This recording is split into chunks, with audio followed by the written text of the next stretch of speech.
Ladies and gentlemen, ladies and gentlemen, ladies and gentlemen. Man, we had a pretty decent fight today. Errol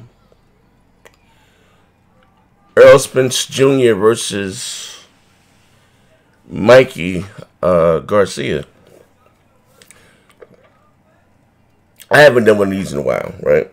But you guys, next time, get back to doing the boxing videos.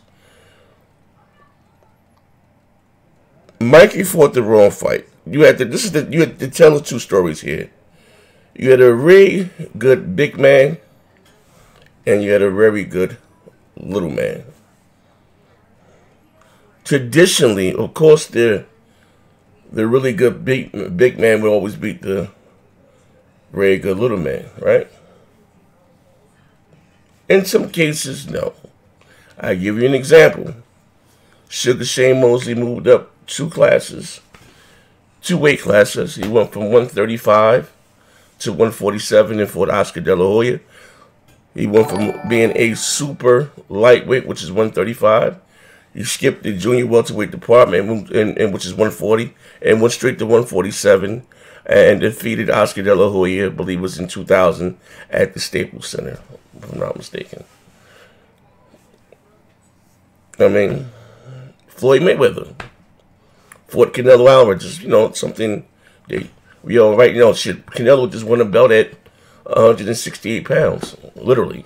He beat Triple G, moved up to 168, beat a guy named Rocky Felding for the super middleweight, WBA super middleweight belt. He's just not going to continue to fight up there, but he did beat a guy at 168, took his title, his last fight. Now he's coming back down to 60 to fight Danny Jacobs. But we all know that Floyd Mayweather schooled Canelo. Skills pay the bills. From the offset, Mikey Garcia fought the wrong fight. He should have boxed. But I mean, not just boxed. He should have been on his toes and made, even though Spence was pushing the action in some cases, he should have boxed, been on his toes and touch him. Now, traditionally, when you have a southpaw fighting a orthodox fighter, southpaw has his right foot in the front. But me personally, when I used to fight, I used to love to keep my left foot inside their right foot. Now, if you're fast enough and you're slick enough, you can get away with it. But why? Because it's easier to jab them and control them. You know what I mean? But he didn't. Mikey doesn't have fast feet, and he's what Mikey for. Mikey for is 1-2. So the people that were giving Mikey Garcia a chance, they were depending on his jab 1-2, which he does have an excellent 1-2. Mikey doesn't really mix it up numbers. He's known for that 1-2, maybe a 3, but they're straight 1-2 down the pipe. You know what I mean? I'm not surprised by this. And to be honest with you, I did, even though, like I said, I think Spence looked very well tonight, I did see a lot of flaws. I was just talking to Garrett, to them about it. You know what I mean? I did see some flaws in Errol Spence. Earl came out at the offset. He was moving his head, but once he started to get his way with Mikey, the head was kind of stationary. Pause. To me, in my opinion, Errol Spence Jr., his greatest assets is the fact that that he's strong. He starts off with his jab. He doesn't abandon his jab, and he mixes his punches up. What I mean by that, strong combinations where he throws punches and bunches. He goes to the body really hard. Pause. Just as hard as he goes to the head. Pause. You know what I mean? He digs, comes out, and he normally finishes with his right hook. You know what I mean? So he breaks his fighters down over a while. I won't say that, to say that Spence has one punch knockout power, probably, but when Spence beats someone, he normally breaks them down over a course of a few rounds. You know what I mean? And it's a beauty to be seen, a work of art. You know what I mean? Literally. I do give Mikey a lot of credit for finishing the fight on his feet. I know around the 10th round, Spence really started to have his way with him. You know what I mean? Really started to have his way with him. His brother, Robert Garcia, was, they say, hey, you got to come up to something, I'm going to stop the fight. I don't like the way you're looking. He's punching on you. And then again, Mikey, I'm not saying Mikey is a tall, super featherweight, junior welterweight, about 5'10". That is kind of tall for that weight class. But you're just looking at their frames. Their body was he was a much smaller guy in there, you know what I mean? And he does, not saying that Mikey can't box, but he has slow feet and he doesn't have the fastest hands. What Mikey, again, does have is an excellent jab, an excellent right hand, and he does have excellent timing. He's not the fastest, but he said time beats speed, and Mikey has great timing. Overall, though, I think it was a good fight. The fight that people are going to see now, not so much of Errol Spence, because they're going to be, hyping him. Errol Spence versus Shawn Porter. Shawn looked really bad in his last fight. Shawn Porter has been in a lot of wars, too.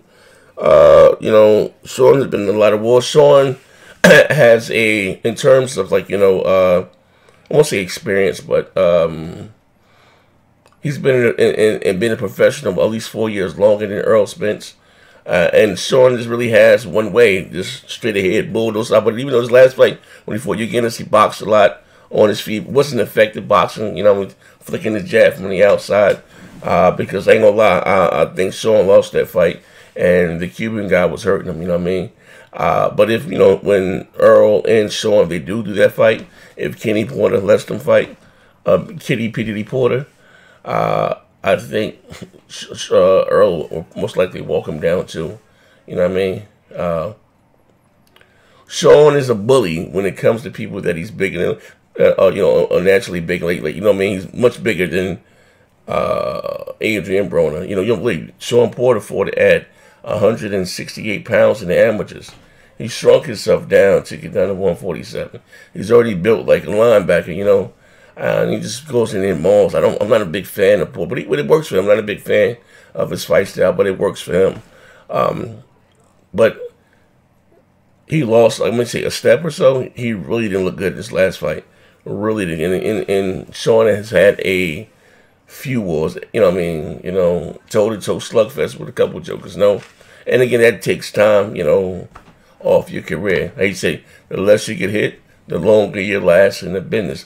But the fight that people are really going to see, of course, is Errol Spence versus Terrence Crawford, and this may be shocking to some, and I do like Errol Spence, but if they were to fight today, and I never thought I would say this, I will pick Terrence Crawford over Errol Spencer. I just believe that skills, again, pays the bills. The punches that he landed on Mikey tonight, he wouldn't have been able to do that to Bud. You know what I mean?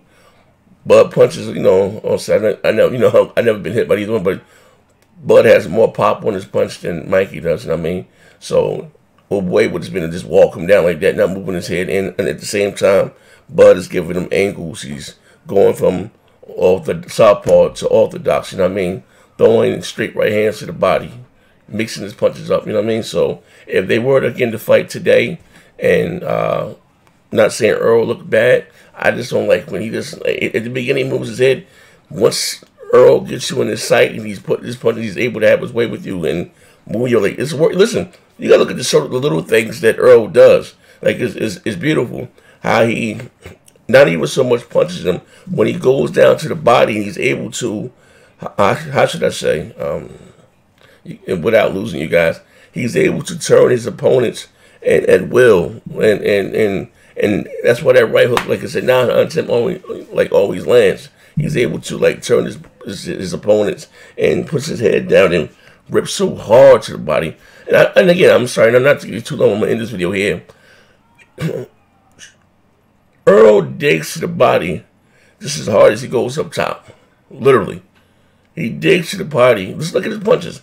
He throws some shits with malice, and ends up top with the same tenacity, velocity with them punches. You know what I mean?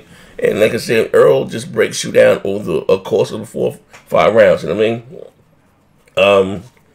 But kudos to Mikey. Kudos to Earl.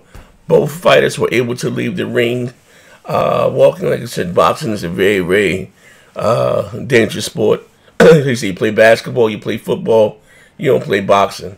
But anyway, this is your boy Next Gen 720. Let me know what you think in the comment section below. How did you score the fight? I had it 10 rounds to 2. But I know if they do, like I said, I would like to see Errol fight Sean Porter next, and if they could work out the differences between the networks, ESPN, and Earl's not signed. He's not signed to any promoter. Actually, he's his own promoter.